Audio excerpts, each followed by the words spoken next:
Okay, so I show 3 o'clock and I am Dr. Christy Mulkey. For those of you who do not know me, I am the workshop coordinator for 240 Tutoring, and I am live in our TExES study and test prep group on Facebook to talk about the Science of Teaching Reading exam. If you've been with us for several videos for several weeks, we've been working through the released preparation materials from Pearson on the Science of Teaching Reading exam, and we're going to continue that process today. So let's get started and jump right in and look at some questions and some competencies to help you prepare. So I'm going to share my screen, so just be patient with me for just a moment while I pull that up.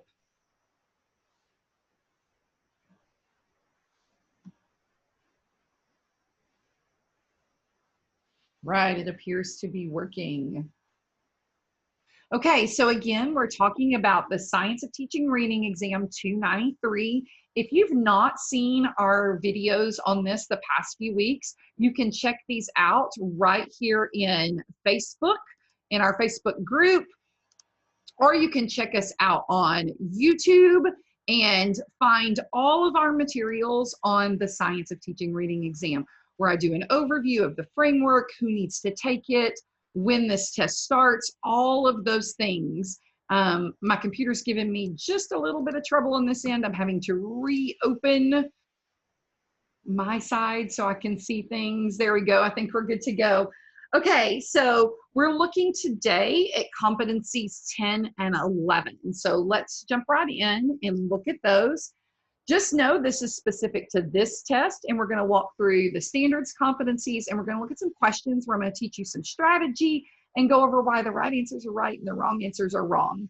If you've missed these other videos, this is our last 2 competencies. So we've been through all the other competencies the last 5 weeks. This is week 6. Next week, we'll be looking at the essay or constructed response CRQ component of the exam.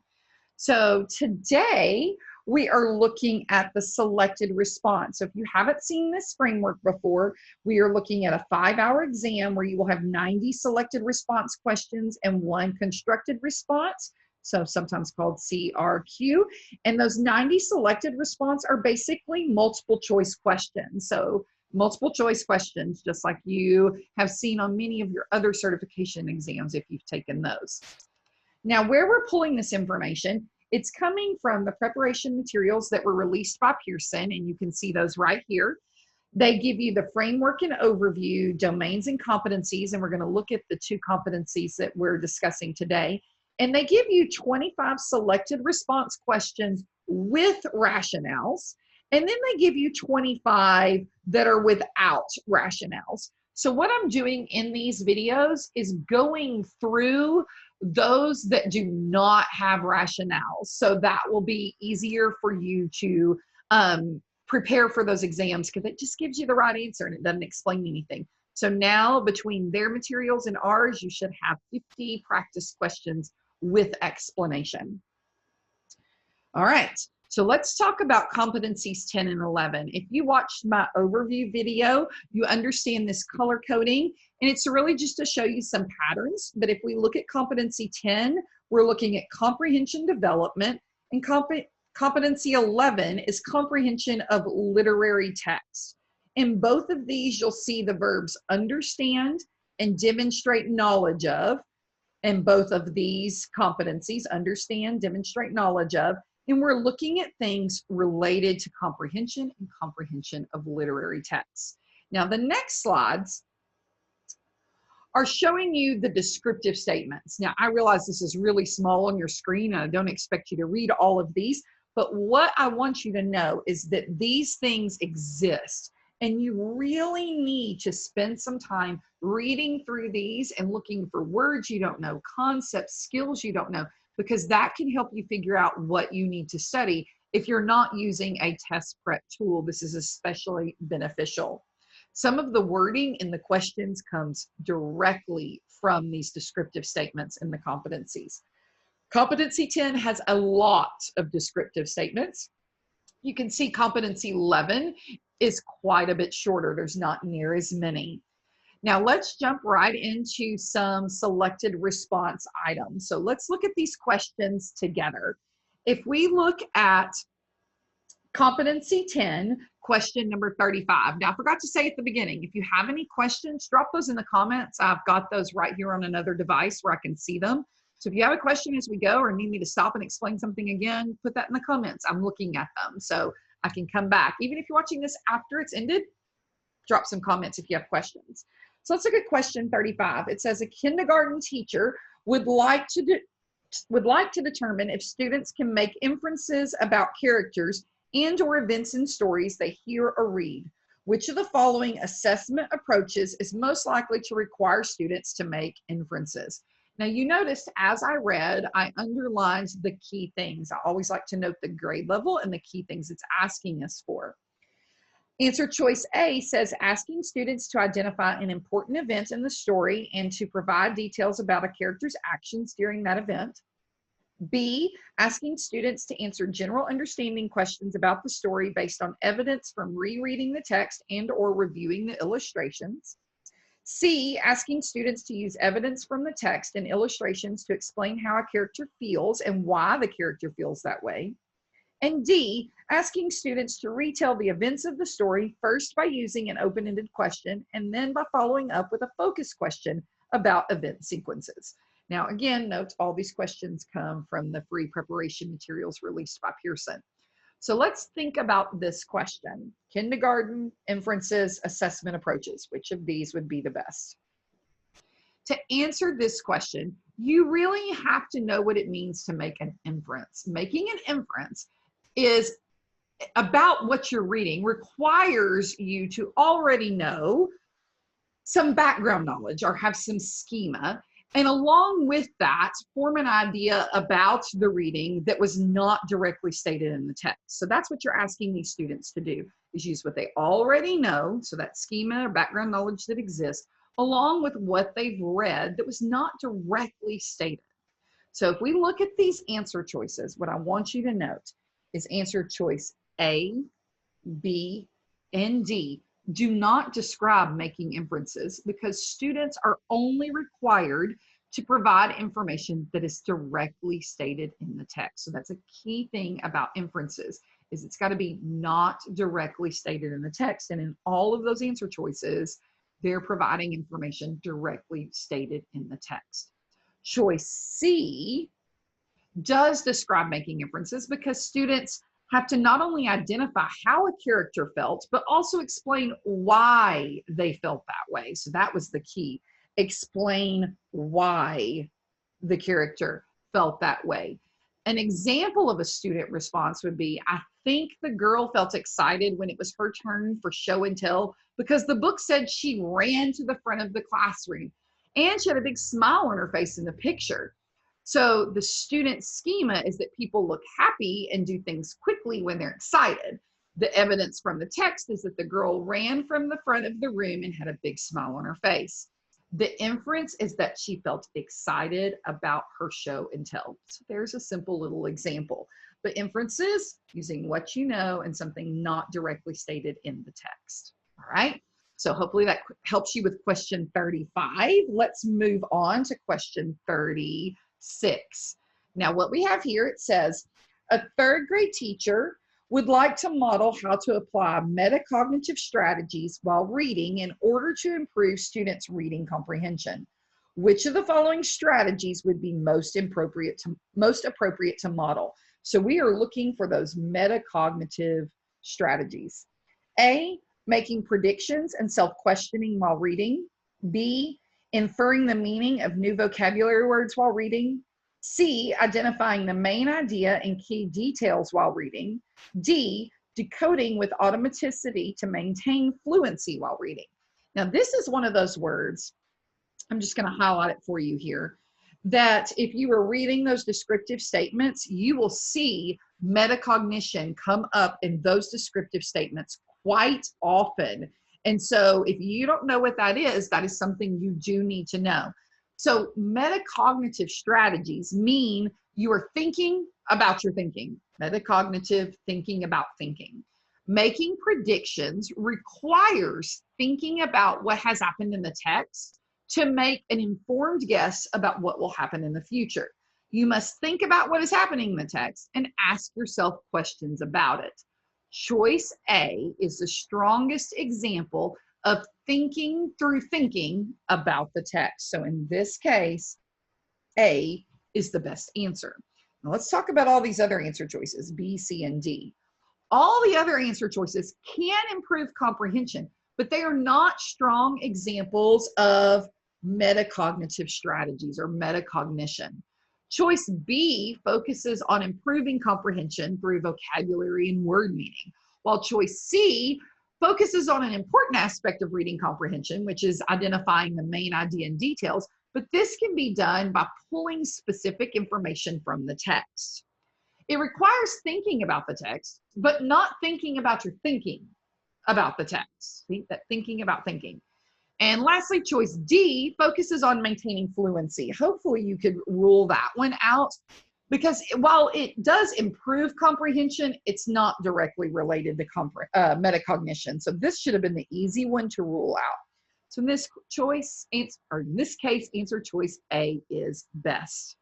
All right, let's move on to the next question. So if we're looking at question 37, it says a pre-kindergarten teacher frequently reads aloud high-quality literature to develop children's familiarity with literary text.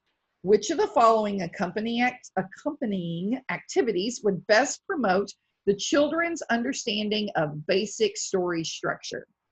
A, having the children use props to act out a scene from the story.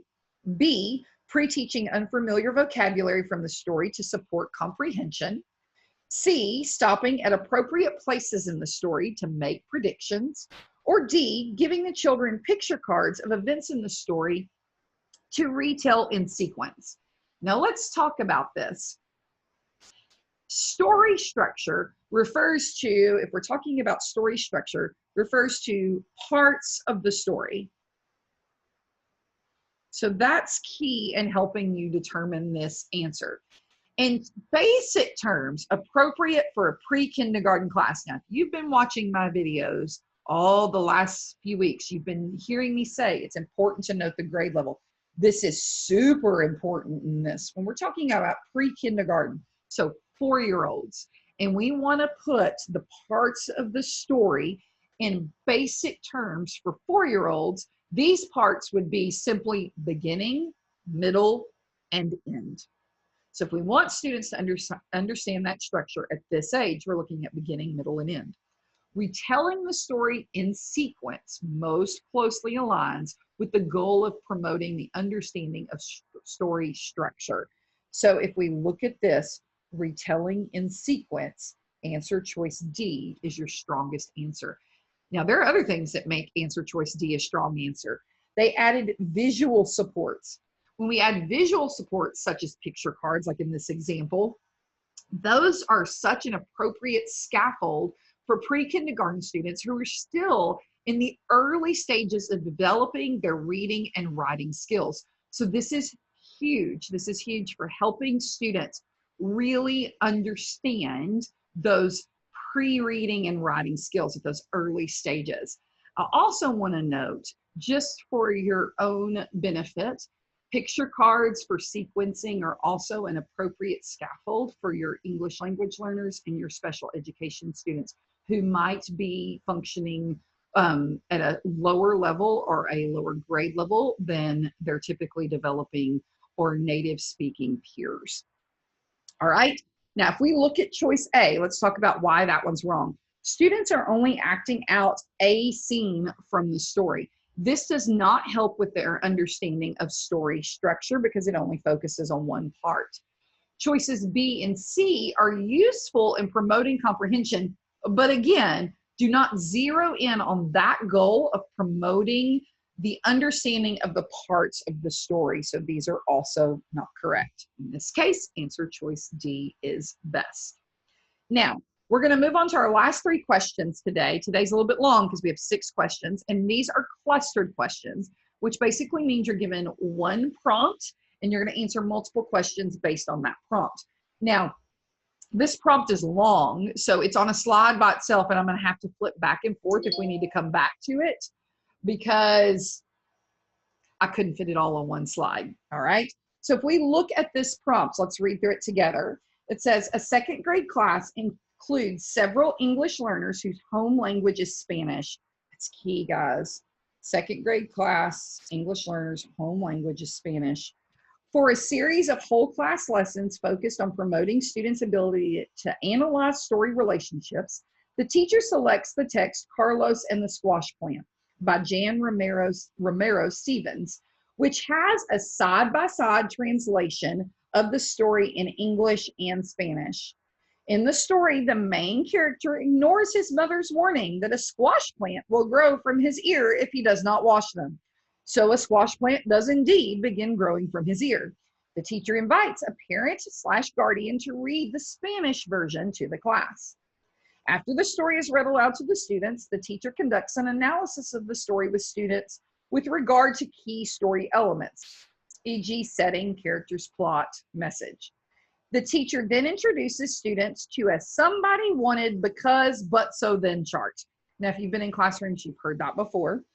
To facilitate their ability to develop written summaries of the events in a story in a way that conveys story relationships. So we're looking at developing written summaries using that somebody wanted because but so then. The prompts in the chart encourage students to consider the plot of a narrative text with regard to the main character's goals, motivations, and related actions. Students work with a partner to complete the right column of the chart and then develop a written summary of the text. The teacher's anchor model is shown below. Carlos wanted to remove the squash plant that was growing from his ear because he did not want his mother to find out that he had disobeyed her about taking a bath. But no matter how hard he pulled, he could not remove the squash plant. So he decided to wear a hat. When the squash plant grew larger, he put on a larger hat. Then, when the wind blew that hat away, he finally decided to scrub his ears. This made the squash plant disappear. Great story, right? Now let's actually look at the questions. So you see where you've just got to read and you've got to have some stamina to get through these clustered questions. So question 48 says, the read aloud portion of this lesson, so we're just looking at that part, the read aloud portion of this lesson best demonstrates the teacher's understanding of the importance of selecting text for reading instruction that A, contribute to students' development of academic vocabulary, B, provide opportunities for making text-to-text and text-to-world connections, C, reflect the diversity of the classroom and the school communities, and D, ensure students' exposure to multiple genres of literary text. So first, let's focus on the first paragraph of the scenario since the details in the read aloud portion were in that first paragraph. And I noted those things for you. We are looking at English language learners whose home language is Spanish. And the text selected by the teacher has a side-by-side translation of English and Spanish. A parent or guardian who's likely a member of the community. Where's that at? I'm not sure I underlined it. Where did it go? And teacher invites a parent or guardian. All right. Comes to the classroom to read the Spanish version. Now, the teacher purposely selected a text to reflect the diversity of this particular classroom and community. So if you look at those answer choices, she had English language learners whose home language was Spanish. She chose a text with English, Spanish side by side and asked a parent from the community to come in and read the Spanish version. So she is reflecting the diversity of the classroom in that selection of text. So C is your best answer choice here. Even in the rest of the prompts, there is no emphasis on academic vocabulary, and that's what answer choice A is looking at, so we can rule that out. Same with choice B. Nothing in the scenario indicates that students will be prompted to make text-to-text or text-to-world connections, so B is not correct. And then There's only one text referenced in this scenario, so that means we can eliminate choice D because it said multiple genres of literary text, and it only talked about one text. So this is probably the easiest of the 3 clustered questions we're going to look at. So let's move on to the next one. Number 49 says, the teacher observes that some of the students are having difficulty with the right side of the blank somebody wanted because, but, so, then chart. Which of the following scaffolding strategies would best help students use the chart to develop summaries that convey story relationships? Okay. A, having the students retell the story using sequence words, such as first, next, then, after that, finally, before writing a summary. B, adding a text-dependent question to each of the summarizing prompts, such as because, ... Why didn't Carlos want to ask his mother for help? C, revisiting the student's general understanding of the story using text-dependent questions at the literal level. Or D, providing additional graphic organizers such as a concept map or organizers for cause, effect, problem solution, and comparison contrast. Now, let's focus our attention on the next part of the lesson. So the teacher's goal is to help the students learn how to develop summaries that convey story relationships. This is key. That's what we're looking at right there. Students are prompted to regard the character's goals, motivations, and actions. So if we go back to that prompt, you see that in there. Now let's look at each of these answer choices. I want to look at B. Choice B directly aligns with this goal. The example text dependent, meaning students have to pull the answers from the text question, makes students think about the character's reasons behind the actions. This in turn will help students with the task they were struggling with in the first place. It's filling out the somebody wanted because, but, so, then chart. The question we're answering lets us know directly that the scaffold should help students use that chart. So we're trying to help them use that chart. So adding a text-dependent question to each of the prompts. So instead of just saying somebody or because, we could say because, now we add a question. Why didn't Carlos want to ask his mother for help? So we're helping them answer the because part. So B is the correct answer here. None of the other choices help the students with that task. So the task of using that chart, filling in that chart, none of these other choices help them with that. Students are already provided a framework for their somebodies because of that chart. A new framework of sequence words will not help students with the intended goal, so we can eliminate A. Choice C is not an example of a scaffold for this assignment to meet this goal. It wouldn't help students use this chart, and so it's not the best answer. And then again, a new framework or graphic organizer is not the best path to take. Throwing in additional text structures like cause and effect, problem solution on top of that chart will actually take us further away from them completing the chart than actually helping them complete the chart. So we can eliminate choice D. All right, one last question and then we'll be done, guys. I'm just checking comments, see if we have any questions. Nothing I need to answer there. So let's look at this last question. This one's fairly difficult, so bear with me as we read through it. So it's a long question on top of an already long prompt. It says the teacher differentiates the written summary portion of the lesson for the English learners by having them practice orally retelling the story before they develop their written summaries. The teacher listens to their retelling and provides them with feedback, coaching, and/or additional instruction as needed. The transcript of one of the intermediate English learners' oral retelling of the story is shown below. Student: Mom say, take a bath, Carlos. Carlos don't take a bath. The next day, a calabacita is coming out of his ear. He feels scared his mom be mad. He put a hat over the calabacita. Then calabacita plants get more big, and then he tried to take it out. Next, he got a more bigger hat. Then the wind blow away his hat. Finally, he take a bath and he washing his ears and he scrubbing hard. Then the calabacita go away. Given this retelling, the teacher could best improve the student's ability to summarize the story in a way that conveys story relationships by providing explicit instruction in which of the following skills? A, applying comparative suffixes to convey size differences and differences in the intensity of actions. B, changing verbs from the story into past tense to convey that the events already took place. C, incorporating sequence words and phrases to support retelling the story in the correct sequence.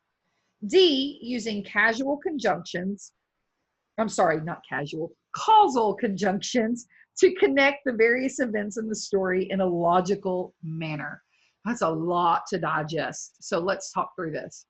When we read the student summary aloud, you heard me, you can hear that it sounds choppy.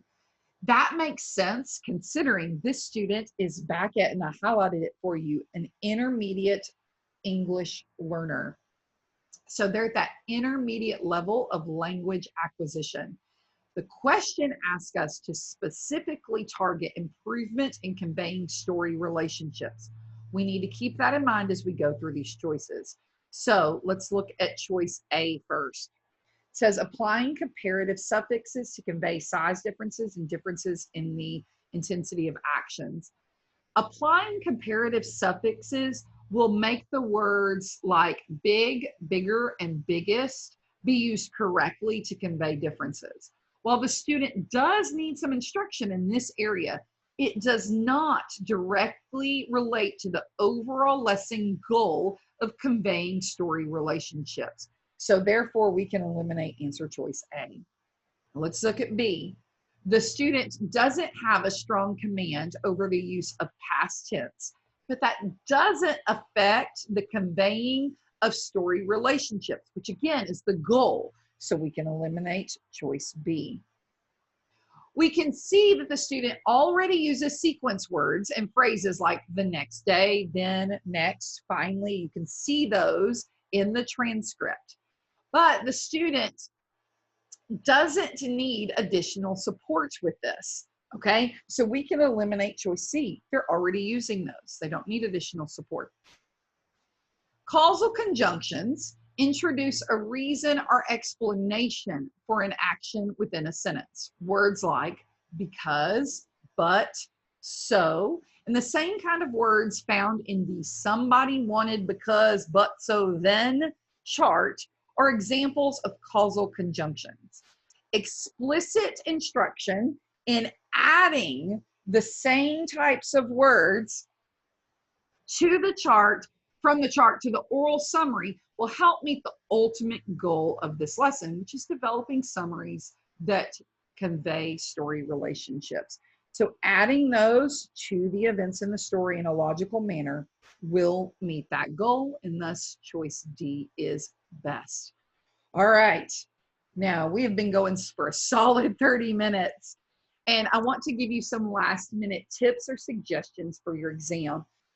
I've said this in all the other videos, so if you've been with me for all the others, you've heard this before, but I'm going to say it again.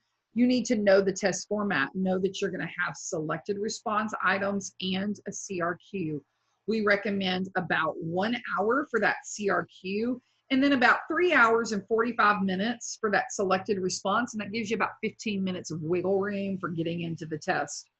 Next week, I'm going to do another live video right here on Facebook, or you can catch it after the live on the CRQ, where we look through the example that's given in the preparation materials. You do need to practice pacing yourself through the selected response questions. Honestly, guys, if I were really crunched for time when we get to these really long questions like we just saw with that last one, I might skim through it, quickly note an answer, star it, flag it, and come back to it if I have time, because those are really lengthy and you've got to work on pacing yourself through those questions. You have to not only know the content, knowledge, skills, but you've got to know pedagogy. As you can see in all of these, your questions are presented in scenarios. It never just says what's an inference, what's a scaffolded strategy for an English language learner, for summaries. It doesn't ask that. It always gives it to you in a scenario. So you've got to know the pedagogy. How does it apply to instruction? Know that the rationales and the sample questions and the preparation materials give you links to sources that will help you know that research. I highly recommend you go and take a look at those. Find your resources, all your stuff from your professors, your textbooks, your test preparation resources. If you're using 240 Tutoring, our Science of Teaching and Reading study guide is live and ready to go. It aligns with the exam and all the competencies. So if you're using us, it's ready to go. You need a study plan based on some diagnostic test data. If you're unsure how to use a diagnostic test to plan your studying, I highly suggest you go to YouTube and check out the video on our YouTube channel called Effective Cramming. This will help you learn how to develop a study plan. All right. Now, as always, I highly suggest you check out our study guides at 240tutoring.com/study guides. Again, that STR is live. We have free resources at 240tutoring.com/resources. You can follow us on Facebook. We have a Facebook group, which is where this video is. If you're watching this on YouTube, go check out our Facebook group. It's called TExES Study and Test Prep on Facebook. Look for the one connected to the 240 Tutoring main page on Facebook, and that is our Facebook group where you can connect with other people taking the same exams as you. We are also on YouTube. You can find all the videos I've done on STR on our YouTube channel. Remember, take your time to prepare for this exam. It's not going to be easy. I'm gonna just check comments and make sure there's nothing that I need to answer here. Okay, I don't see anything there. So if you are watching this after the live has ended, I'm in this Facebook group every week. So drop comments with questions. I will gladly answer those for you if you need something more specific or you need me to go back over something. So again, I thank you so much for your time, and I look forward to seeing you next week as we go over the constructed response or CRQ question. Again, I'm Dr. Christy Mulkey with 240 Tutoring.